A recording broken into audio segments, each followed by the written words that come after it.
نبی کریم صلی اللہ تعالی علیہ وآلہ وسلم کی خوبصورت دعا۔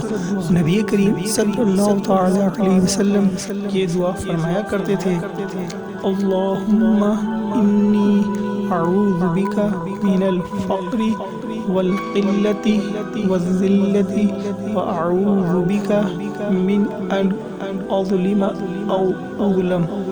اے اللہ، میں فقر، قلت اور ذلت سے تیری پناہ مانگتا ہوں، اور اس بات سے تیری پناہ مانگتا ہوں کہ میں کسی پر ظلم کروں یا کوئی مجھ پر ظلم کرے۔ حدیث سنن ابی داؤد 1544 صحیح۔